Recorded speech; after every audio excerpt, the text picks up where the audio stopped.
Bible Trivia Adventure. Ang topic natin sa linggong ito ay walang iba kundi ang salitang chismis.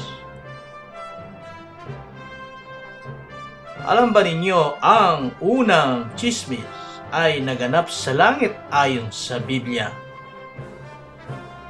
Ito ay naganap mismo sa langit nang ichismis ni Satanas ang Diyos sa mga angeles na naging dahilan ng kanilang pagaklas.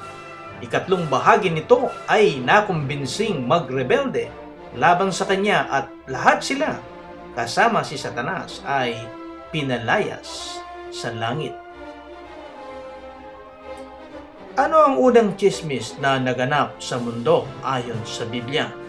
Ang sagot, ito ang pagchismis ni Satanas tungkol sa Diyos kay Eva at Adan na ang sabi, totoo bang sinabi ng Diyos na kapag kinain nyo ang bungang yon ay mamamatay kayo? Ang totoo niyan ay hindi totoo ang sinasabi ng Diyos. Kaya dito ay nakumbinsi si Eva at Adan na magkasala at sinuway ang utos ng Diyos. At dito nagsimula ang kasalanan. Ano ang dahilan kung bakit dinakip si Jesus? Ang sagot ay ito po ay dahil sa chismis na kinalat ng mga Pariseo. Katulad halimbawa ng si Jesus daw ay nagpapagaling sa kapangyarihan ng demonyo at si Jesus daw ay nagpapanggap na anak ng Diyos. Saan makikita sa Biblia ang pagtitipon ng pinakamaraming chismoso at chismosa?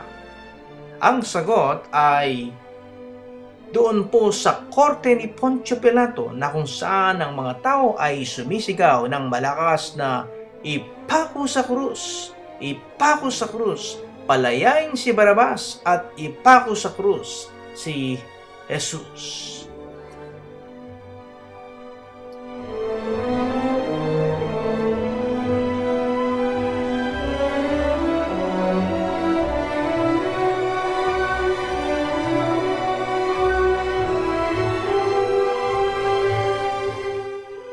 Ano ang naging dulot ng pagchichismisan ni Haring Herodes at ang mga Pariseo?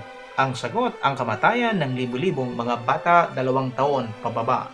Dahil ang sabi nila na isisilang ang Mesyas na magiging hari at papalitan ka sa iyong posisyon. Sinong apostol ang kinuyugan ng mga chismoso at osisero na naging dahilan ng pagtatwa nito sa Panginoon? Siya ay walang iba kundi si Pedro. Pilit siyang tinatanong kung siya nga ba'y alagad ni Kristo. So tinatwa niya ang Panginoon not once, not twice, but thrice. At saan nakasulat sa Biblia na pinagbabawal ng Diyos ang chismis? Ang sagot, ito ay nakatala sa Exodus chapter 20, verse 16. Ang sabi dito, you shall not bear false witness against your neighbor. Sa madaling salita po ay huwag mong ichismis ang iyong kapwa. Diyan po natatapos ang ating Bible Trivia Adventure sa programang Oras ng Biyaya.